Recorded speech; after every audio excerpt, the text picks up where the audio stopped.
Yes, ma'am, it's audible, ma'am. Right. Thank you. So let's begin. Yeah. Anyone?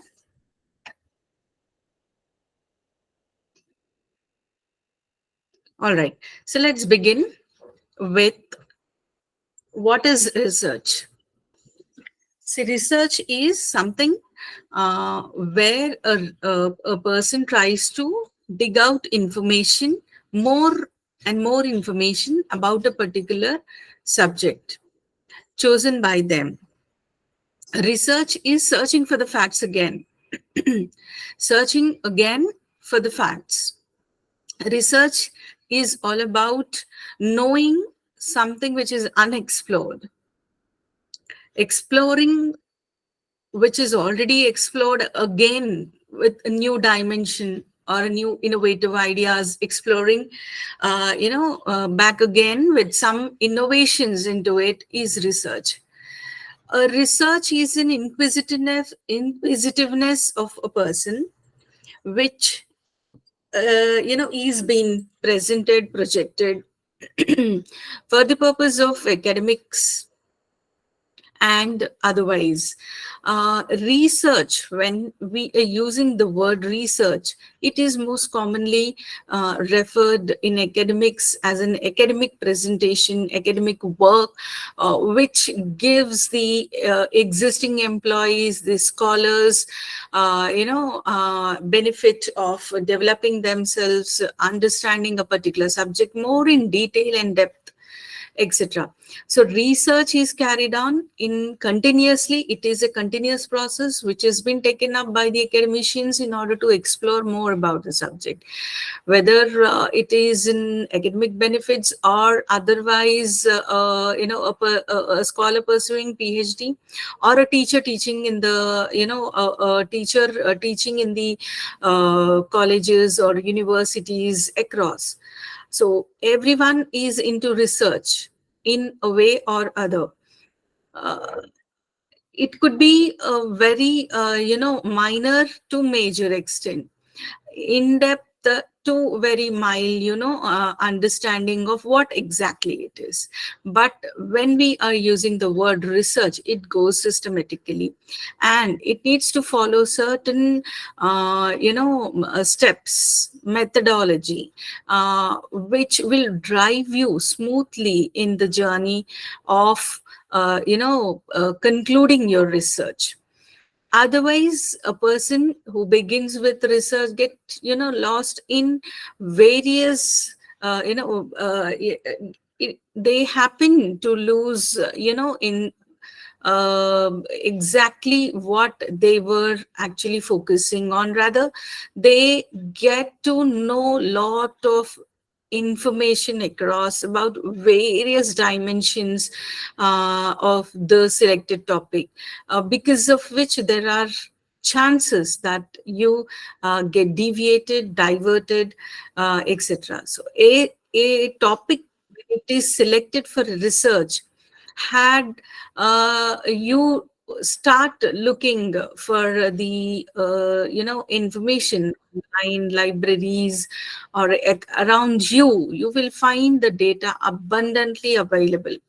Now all these things you need to collect, understand, and make a mark, so that you don't get diverted towards other topics, or lose the essential information which is required for your topic just because the data is abundantly available. So in this process, we see research is what everybody else is seeing, what everybody else could see and understand. But thinking of what nobody else has thought leads to research. It is well quoted by Albert Zen, Yorgi. You can even look at the picture. Many people often, had a misconception that research is really difficult. It is very risky to get into, PhD. It is quite, challenging at times to deal with, etc., etc. But I would say, if you ask me, I would say no. See, when you begin with a particular determination and then you follow a systematic methodology in conducting your research, definitely you will land smoothly, into your final outcome. You will be achieving your outcome at the end successfully, that I assure you. But provided one has to be determined in doing it without getting lost in the information which is available abundantly. So to start with, let us explore, how do you begin research? Okay, as the today's topic is all about how you write PhD thesis effectively. So before that, a very brief, quick, quick sum up of what exactly and how exactly a person needs to start with your research work. So these are the few tips which you can look for. So when you are beginning with your research work, you should be having a particular idea which you feel is significant and makes a difference in a particular domain or subject. Okay, so select the idea. Then, secondly, follow the topic which you have selected and try to frame certain, main ideas from the about the topic. Okay, what exactly here main idea refers to, what exactly you wanted to do, what is that you're looking for, what exactly is the challenge or the problem that you are identifying it to be, and what best solutions that you can bring about it. So that way try to, talk more about your work, discuss about your work with your friends, colleagues, academicians, etc., which will give you a clarity on your ideas. Not all ideas and always are valid enough for carrying out research. Okay, only few ideas, a few topics which are valid are good to carry research for.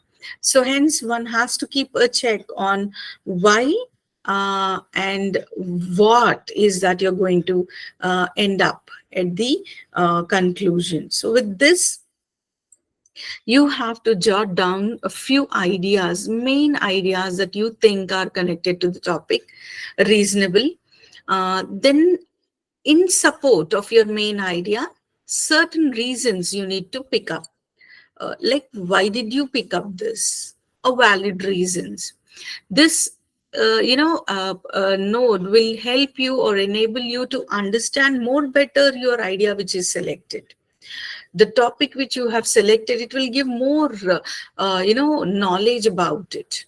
That way you can proceed with one reason, and then step ahead with once you are done with a one valid reason, you are confident. Now move on to find out another or good reason for your idea. Okay, then proceed on to add one more reason which will support your idea. These reasons, what you are focusing at this level, would enable you to clear your, Viva Voce examination, progress seminars, and in fact, defending your work. It will help you to project your work very reasonably and with great validity. All right. Next, we have, if possible, try to include one opposing viewpoint to your idea. Opposing viewpoint is your expected, other party on the other side when you are presenting what kind of objection they may be having in your idea. So that way. So in order to do all these things, you could take help of your friends, academically or otherwise friends, families, your people around you. Select some people, good people, with whom you can discuss, and discuss your research, present your research ideas, and show them the reasons. With this, when they are objecting on certain things, please do note it, and one valid objection try to put always in your mind, so that you start your drive very smoothly, and end up smoothly in the journey. Okay, so yes, moving on, with this brief introduction of how to start research, let's move on to a thesis. A thesis is a writing, a binded book which is being submitted to the universities, colleges, or etc., or other places, etc., in order to possess something like a thesis or a dissertation. When you submit, you're intending to get a degree out of it, right? Obligation to submit a thesis or dissertation will give you a degree. So this is an academic writing, and when we call it to be an academic writing, never people would compromise on the academic writing. It needs to be strictly adhering to the various do's and don'ts in academic writing. Like, they might give you a format, they may give you a sample which you have to follow, how many units, how many chapters, sub chapters, etc. How do you design it, what should come in a chapter. So that way formats would probably be given, and you have to accordingly start your academic writing, which may be referred as thesis, or say dissertations. At times we projects, for PG projects we call, right? For degree level, UG level, we call projects which are submitted, research projects which are submitted by the students as an obligation to fulfill their academic degrees, right? Get their academic bachelor's degrees and postgraduate degrees. So that way, thesis is nothing but a very detailed academic writing of your work. Okay. Excuse me, ma'am. Yeah. Sorry to interrupt. Ma'am, the slides are not changing, ma'am. Which slide is shown, Sri The Devi ma'am? first the first slide is on, ma'am. Okay, I am in the third slide actually. Is it now? It, yes, ma'am, it's visible now. Okay, I'll put it this way then. So thesis is nothing but a long piece of academic writing. Next, it is based on a original work. Original work here refers to your own selected topic, your own work, which you are putting it in a systematically academic writing, a book. Okay, you are putting them all in an order, or which is going to be valued for. So it is your original work which is submitted to the universities, colleges across. Then usually this is submitted at the end of your degree. Yes, for PhD, around depends on your university. It differs slightly with university to university, but minimum 4 years, and maximum it goes up to your extensions and etc. So for bachelor's degrees, it is 3 years, which wherein a research project is submitted. For postgraduate students, it is 2 years post graduation, where at the end of the post graduation they are obliged to submit a dissertation, for which postgraduate degree is been handed over. That way, PhD thesis is something which you submit as a scholar at the end of your complete, research work. What all you have done, they are all summed up in various chapters in this book. You compile them, bind them neatly, and submit it to the university. And yeah, test your capacity for independent research. And sometimes thesis is nothing but what all you have been through, your potential, your challenges, all those you are going to write it in your thesis work. You are going to present them all neatly, very meaningfully, validly, systematically in the writing. And to sum up all this put together, we refer them as thesis. Okay. Next, we move on to why do you need to write, submit a dissertation, thesis, or so-called project? Okay. Yeah. The various needs for designing a book which is submitted either to colleges or to universities for PhDs, etc. It is academic requirement number one, wherein professor or teachers submit for the purpose of getting their PhDs, MPhils and PhDs across. And then for students, it would be their degrees, PG or say UG degrees. So that is one requirement. Then learning research methodology is the second. Learning research methodology here refers to the systematic way of conducting research, how a research is conducted. See, in an everyday day-to-day life, every person now and then keeps knowing, exploring about anything which comes our way, anything which is new to be received. Definitely we do a small simple research, but not everything that we explore, everything that we are learning new thing is referred as research. Research is said only when it is due to submit, due to follow a methodology, due to connect to your learning, then only we call it as in research. Otherwise, it is just to know, explore. Anything comes in our way in our day-to-day life, we are just exploring, we are knowing. That could be, a person visiting a particular restaurant to explore what are the various dishes offered over there and the prices. So it is just in simple understanding, knowing of facts about a restaurant and then comparing it with another restaurant.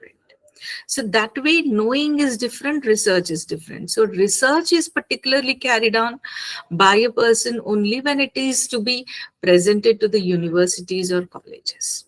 Okay. And then we have critical appraisal of data.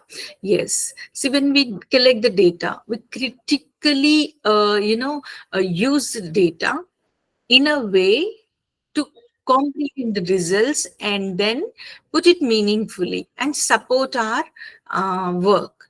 So that way we try to project the data very systematically. Sometimes even you end up for going for publications, yeah, as in the process of your PhD, two papers are mandatory for publications. So in that way, publication is will become a part of research. So when you are carrying out research for a PhD, then definitely publication will become a part of your journey. Then sometimes when you're conducting a research and applying for some funding agencies like say ICSSR or ICMR and many other funding agencies and research cells are there which are run by government, state, central, and then followed by independently by some NGOs for the benefit of the societies, etc. So they call proposals. So for that also one has to write an academic writing, okay, and have to submit. So in that case, we don't call it to be a thesis, we call it to be a proposal, a research proposal submitted. Okay, a proposal is been submitted. Upon getting accepted, one will start working, and accordingly the funds also will be received from that respective agency, which will enable you to conduct the research. But PhD is something which is carried on by the scholar on their own, financial expenditures. All the expenditures are to be booked by the uh, candidate only. Okay. But kind of thesis writing, when we are trying to learn, it is in different context you use these work for publications, for funding agencies, for universities, etc. So you can use it, a portion of the work, in order to get all the benefits while doing PhD also. Okay, so yes, moving on. How do you write thesis and how do you start? There are few steps which are being summed up on the screen, from step 1 to 10. These are all steps or process which can be followed. Actually, you can say are needed to be followed in order to smoothly finish your dissertation work, complete your work. Okay, so for that, step 1 is choose an area, broad area, then focusing area. Again, choose a supervisor and guide. Of course, you may not get that option of choosing. They may be assigning you a supervisor as per the rules of the universities. uh, the supervisors or the guides could be assigned as allotted. Accordingly, you need to just go and visit them and follow what they are expecting and how they wanted your work to be. Continuously your progress should be shown to your supervisor. That's your step 1, where you have to select your topic and then meet your supervisors. Then step 2 is look at what all you have facilities, like library, computers with good internet, printer, or online libraries, some inflibnet accounts, Shodh Ganga, these like inflibnet, if you are connected to any universities, etc., you may be able to browse in number of journals and number of books sitting at your desktop. You can browse. So that way, look at first what all you have, facilities, infrastructures, and various resources that you can use it in the process of writing your research work. And then for analyzing, suppose analyzing your data, you may be needing in need of R program or SPSS. So softwares are needed. Do you have it, or people who can uh, to whom you can delegate this work, outsource this work? So that way, try to analyze what you have and what you should look in externally. And then consider obtaining support and grants for research. So if it is a big research, a very comprehensive work that you are going for, or a very broad selection, then it is better a partial research can go for raising funds from various agencies. And all these again agencies are available online. Applications can be made online. With the help of the universities and the colleges that you are connected, you can go for receiving grants also. So that all check, you do it. With this, what happens now, you may have a question immediately here: why should we know all this? See, if you know what you have, then coming up next steps will become easy for you. What you have and what you do not have, if you have a clear cut list, then what you don't have, you will definitely be prepared to outsource it or take the help or assistance from the external parties. So that way your work will become easy. Then step 3, you need to follow the protocol. As I've been referring, the methodology, which is very significant in research. Stepwise, each and every what is to be done in each process is explained in research design, which is also referred as a blueprint of what is your thesis. Okay, so blueprint or a roadmap, or a program which has been chalked out.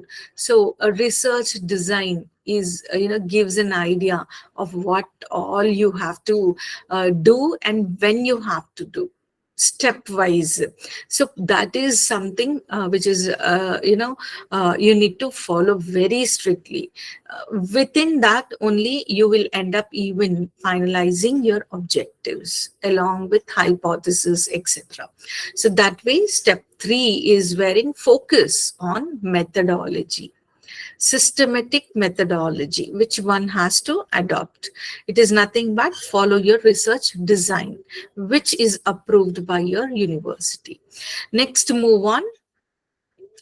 Your university, the one from where you're doing your PhD, the board will form a panel, a committee they will be forming. Okay, suppose if it is a medical related medical research, or nutritional research, or zoology, etc., they may have to go for some trials, botany, etc. They should go for trials. So for that purpose you need to take permissions of lab, you need to visit lab, you need to spend time, not 1 day or 2 day, multiple times, because trials are done with your experiments. So that way your approvals should be you should be getting approvals from these institutes or colleges or the universities where you are planning to conduct your research. And then next step is, as per the study design, you have to kickstart your research. That is, I'm referring to the blueprint, or say the research design which is already got approved. Okay, that you have to now implement in step 5.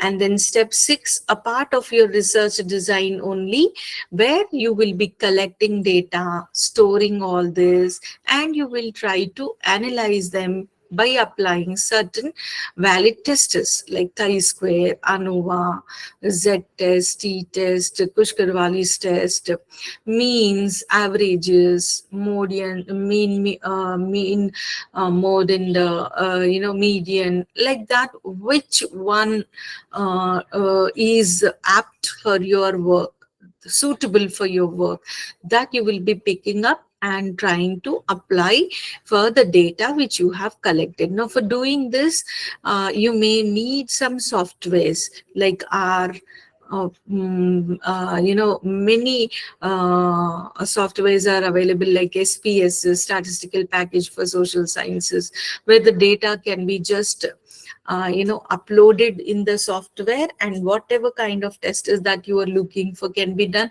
within few clicks. With some clicks you can easily conduct all these experiment data analysis. So that way, in this step you will try to collect the data and analyze. Then finally, the material which you have collected, okay, now you have to put them all in a very systematic order, very structured way, so that you don't get confused, you don't miss anything importantly. Okay, so you start now the work of writing thesis. Okay, once you finish writing the complete thesis, again here, writing thesis, further next slides we are going to explore more about it. Now as in step, you look at the 7th step is where you are going to focus on your writing work. So once you're done with your all writing work, hundreds of pages it will go into. Okay, first writing is not at all the final writing, final thesis.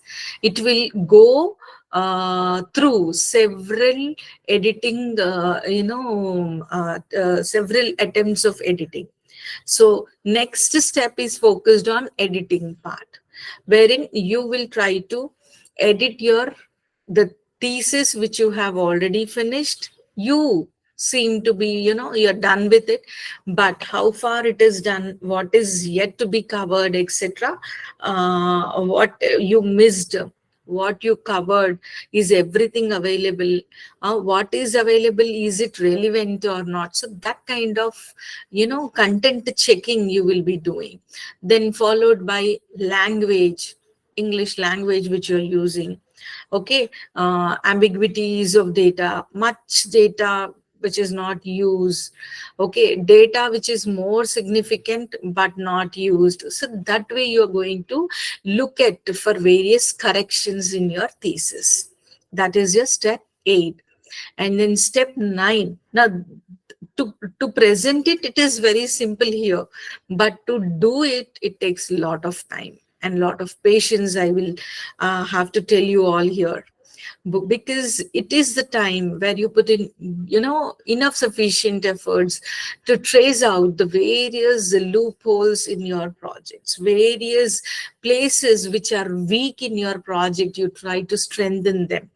That is your step 8. Okay, once you think, yeah, everything is done and you are okay, okaying it, still there may be chances that things may not be correct. Some pages, some paragraphs may not be true. So for this, again, here you need to go for a software which will check the plagiarism. Now, what is plagiarism? Plagiarism is a process where your writing content is uploaded into it. Now, this software will check how much amount of content is copied from Google, is copied from other research papers, is being copied from books directly without changing anything. Okay, how much content in your thesis is copied? Now you may wonder, is it really so? Does it work? Yes, it does. And finally, after a couple of minutes, it buffer, and then finally it will give you the results in terms of percentages. Yes, you heard it right, percentages. As low as 10%. Again, here, please refer your university guidelines for plagiarism, because university differs. Some universities, 5%, 10%, 15%. Some universities relax up to 20% also. So if any number which is exceeding, suppose a university to which you're submitting is given you a target of 10% only, that means up to 10% the content can be will be okayed if you are copying. It's copying, nothing but copying. If you are copying, if it is comprising of 10% is okay. Anything which is exceeding 10% will be straight away rejected. Now, what should you do in this scenario? You will have to again sit with those pages, with those contents, and redo your work, reframe, paraphrasing. You have to sit and work out again on those pages or on those contents and redo it. So, for the first time, when you check, it may go as high as 80%, 70%, because mostly when you find data online on Google, when it is available for free, people immediately copy paste. That is wrong actually.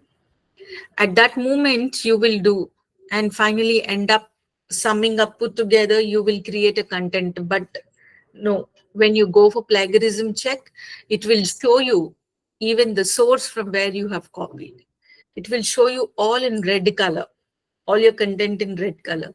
So be careful. So that is where you need to be careful for. And step 9 comprises of this step where you will undergo all this process. Okay, in this process you will also disclose about various copyrights, like if you are patenting a particular product or a step or a recipe or a particular medicine formula, acknowledgements, disclosures, conflicts, if any. All this you need to look at in this, step. And then finally, the last step is wherein publishing research in suitable journal, presenting the research work in conference. That is the last step where you end up, as we've all previous slides you've already seen. Publication is a part of your research work when you're doing a PhD. Even presentation also becomes mandatory. So hence, in this process, finally, if you complete all your steps successfully, then your product is now ready for presentations and publications. So simply you can go for various conferences, select some journals, good journals, which will give you good weightage in publications and presentations. Okay, so next we have next let's see what thesis contains, how thesis looks like. Okay, what all it contains? It contains some pages, of course. What are those pages? See, they're all summed up here. Front page, which includes title page, abstract, etc.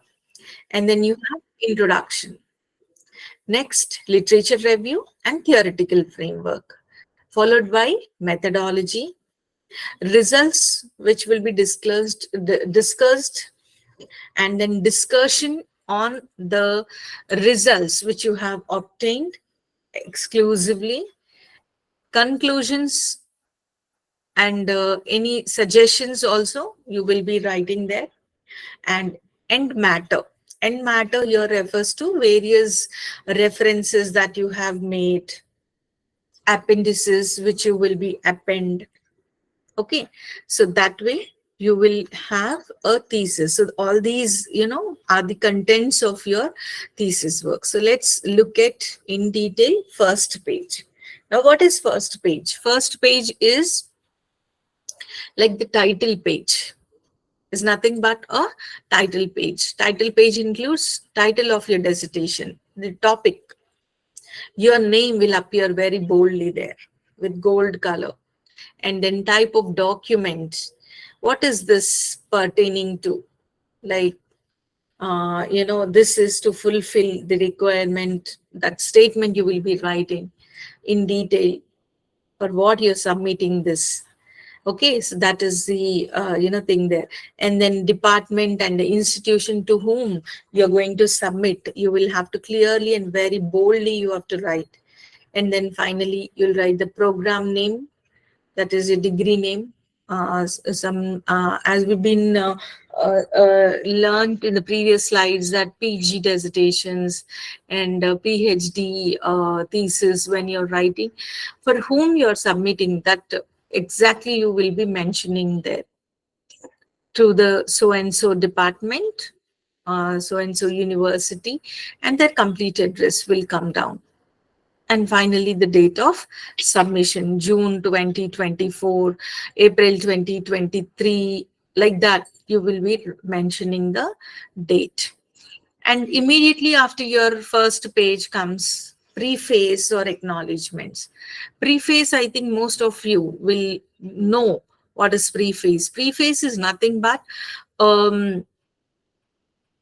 it is a page wherein author or authors together, for books especially, uh, they end up writing who all helped them in their writing journey, formally, informally, directly, indirectly, all people. Okay, so personally also, including people even mention about their pets. Yes, you heard it right. Pets also. So, acknowledgement is due to everyone who bared your ignorance, who bared with you throughout your journey, about all of them. But how do you write acknowledgement? How do you start? Okay, start with the higher authoritative, very formal person, and then come down to your near and dearest ones. From very formal to informal. Okay, the order you need to follow. So less formal, more personal.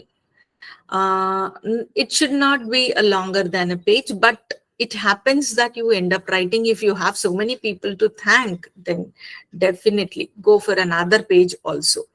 Don't mind in extending the page, no issues. And simply it is a Thanksgiving page where you end up thanking each and every person directly, indirectly.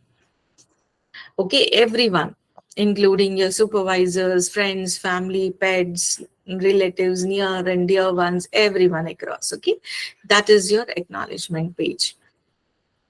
And then come your abstract. What is abstract?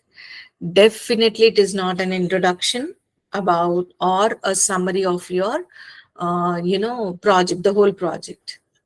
Remember, abstract is a very brief, brief in the sense I will give you technically 300 to 500 words. Yes, 300 to 500 words with 5 to 6, 7, 8 keywords, minimum 5 keywords. Okay, so abstract should always accompany with keywords. So keywords along with the abstract, which consists of 300 to 500 words you will be writing. What actually abstract and how will you write? Your main topic, your aim, objective of research, why did you, and the need for research. What methods did you apply? What were the results that you obtained? And how do you support or discuss those results? All connecting with, create a connectivity between all these dimensions and write one paragraph, which should go from between 300 to 500 words. That's enough. Okay. And next we move on to the next page in thesis, which is table of content. Now, table of content is an index page or content page, which sometimes you can even use Word, MS Word, which will auto generate the complete content. When you put your document, Word, MS Word has this feature. If you have that kind of facility, you can use. Otherwise, manually you can start making your sections like chapter 1, and then chapter 1 may all sub chapters, subheadings, etc. Okay, so this should be along accompanied with the page numbers. Okay, and so these are the table of content pages. Table of content pages can also include list of tables, list of graphs, figures which are used in the thesis. Then followed by you have list of abbreviations. Abbreviations are nothing but the short forms. We often end up using short forms. Okay, in the thesis, in the book which you have drafted. In this book exclusively, what all abbreviations that you have used, you have to give them alphabetically, A, B, C, D, A to Z. Okay, in the order of A to Z, you have to give the list of all the short forms and their full forms. Now, this page will give an idea for the reader, evaluator, or anybody, and clear understanding of the abbreviations which are used in the thesis. Okay, so that is list of abbreviation. In the same line, you will also have next page called glossary. Now again, glossary is in terms of alphabetical order only. It should go from A to Z. Okay, now glossary here refers to meanings, like medical, in medical research, in nutrition research, or in, say, commerce and management. We have some exclusive terms, terminology, which slightly variate with the English meaning. Such words which may otherwise, people misunderstands with their synonyms in English, needs to be clearly mentioned in the glossary. Even which is simple one, also do mention to avoid confusion.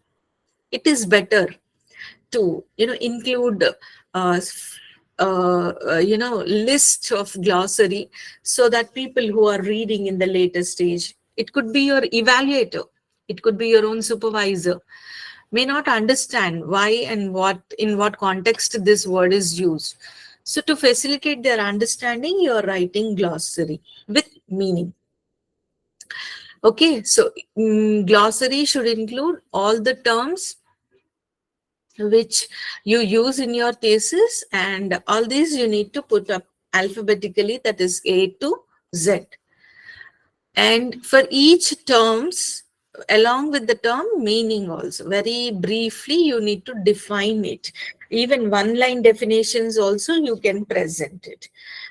Sometimes you can take the help of your supervisors in order to make a final list of which one to keep and which not. That way you can take the help. Okay, so this is all about your first pages. Understood. So this is your front pages, which includes title page, acknowledgement, abstract, table of content, abbreviations, and glossary. This is first section. Okay, next move on to the main part. And main part includes, firstly, introduction. Now, this is a broader overview of how a PhD thesis is written. All right. So, in case if you have a format given by the university, please do adhere to it. Do not get into practices of adopting someone else's format. No, some formats are exclusively given by the universities, which you need to follow. So, do follow it, and I would undoubtedly tell you whatever here is presented in line with those only will be there. Slightly modifications like chapters, some people end up calling it as sub chapters, etc. Coverage here and there, it might slightly differ, but otherwise basic structure remains same. Okay, so introduction include few elements, and those elements are, see, your research topic, background information about the topic, and then scope of your research, show your work's relevance. That is, relevances here refers to significance or need and importance. Need or importance also you can say. State your research questions and objective. I would give you here one tip, all of you, if you can make a note, convert into a question. A question is better written than your own writing. When you face a question, probably you will be in a more better position to write a relevant answer to that question. So convert all these elements into a question and then start writing. Whether it is background information, if you have to write scope, need and significance, okay, you convert, put them in a question, okay, in the order of question, and then start answering them. And next, very important is literature review. Literature review is all about the previous references that you have made, national, international, authenticated, unauthenticated, cited, uncited. So whatever it could be, what all reviews you have been using, literature you have been borrowing from their books, thesis, articles, publications, their presentations. When you're using them, when you are trying to review it in your process, in your thesis work, it is referred as literature review. Their work in your book is literature work. Someone else's work in your book is referred as literature review. So various sources you will be going across to get the information. And out of so many that you collected, in the very beginning, I have presented that information is abundantly available, isn't it? In when the information is so much available, you need to be very cautious as to what is relevant and what not, isn't it? So in that aspect, try to choose the best sources, best literature out of the ones which are freely available, and choose them, put them in the order of priority, and use it. Okay, so after critically evaluating the sources, you can use it. And yeah, you also get instructions from your supervisors as to literature review. For definitely, they may give you instructions on sources from where you are going to download these informations, and those sources, they ask you to be very specifically about journals which are abdc, scopus, and thesis from Shodh in Flipnet. So that way, some instructions are given to the scholars by the supervisors. So listen to those also in order to get the, you as a scholar, when you're beginning, you may not be in a position to evaluate what is the right one, and what right or wrong is not the question here, but which is best and which is not so good, which is the best and which is not so best, like that you need to evaluate. So for that, you can just simply follow your supervisor's instructions if they are giving you. Otherwise, look at those journals, papers, informations which you can collect from Scopus, ABDC, UGC Care Listed, Inflibnet, Shodh, etc. So that whatever information that you are borrowing will be definitely authenticated, reliable. Okay, and there won't be any question on what you are borrowing from those papers. Okay, so yeah, after you prioritize your process of evaluation, when you prioritize your information like 1 2 3 etc., and start to next you try to create a link between them, okay, between your idea and their work. With this, you try to connect to the research work which are existing. In this way, you will come to know or explore what best you can more do. Suppose if you find the idea that you started with is already done by someone, some other dimensions you can focus on. Probably, suppose it is done in a particular geographical location, you can cover some other geographical location, other location. So that way you can differentiate. That way you can use the work for defending also. Okay, so only when you understand the review, you will be in a position to make connections. Then you have to draw conclusions based on your reviews and write a paragraph of each paragraph, or however you want, whichever style you want to adopt to write a literature review which is approved. Just follow and end up writing your literature review. So literature review is the next important section in the main part. Okay. Next is your theoretical background. This often ends up with review and all the theories, concepts, and models that you happen to understand, approaches. Here you try to put them in a very structured order. Methodology is nothing but the design which you have already got approved. All those contents and elements of research design are to be presented in this section, which includes the data collection, details, materials, if any data analysis tools or any challenges that you have been facing in conducting research. All those you will be summing up in methodology. And then finally, you will show all your results with some graphical presentations. Below, you will give interpretations about each, hypothesis that you have framed. So that way you end up giving your results. And finally, based on the results and the reviews that you have collected, results, you'll end up discussing, interpreting your result.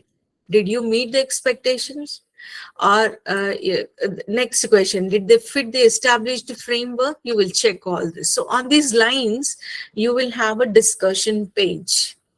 What factors have influenced in unexpected results?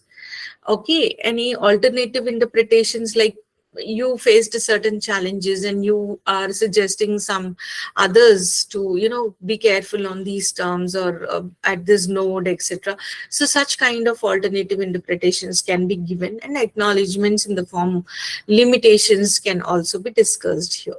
So discussion is the page where you are going to present all your interpretation. And finally, you will write up conclusion, which includes your connection between research questions that you have developed in the beginning, your future research that you wanted to suggest, what did you contribute, okay, and how is it important. So these things you are going to, and at this page, remember, never show any data. Data only, number, percentages should be shown in the results section only. Results page, conclusion page mein no data. Okay, so that is all about your pages, which includes in your main part. Okay, which includes introduction and literature review. Then we have theoretical framework,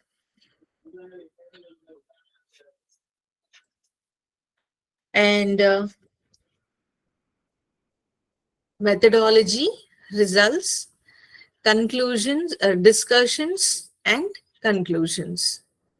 And then we have last part, which ends up with references. Now again, here you may be given certain instructions on to follow which type of style you will be adopting. Your university would specifically give you instructions on this: APA style, MLA style, or any other. Okay, so citation generators, softwares are available. You can take the help of them. After knowing what your university is suggesting, you can take. Then followed by you get to, complete all your references in those formats and sum up in these pages. Okay, next we have appendices.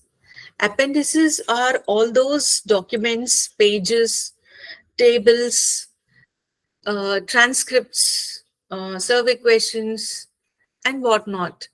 Anything which you could not fit it in the first pages, main pages, etc., will have to be put up in the appendices because you think that they are important, equally important.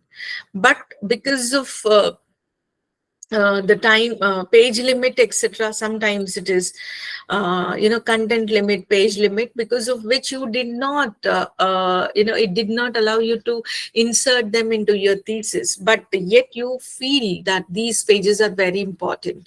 Okay, like the survey papers, interview transcripts, tables. Okay, all these you need to put them in the order and name them as appendix 1.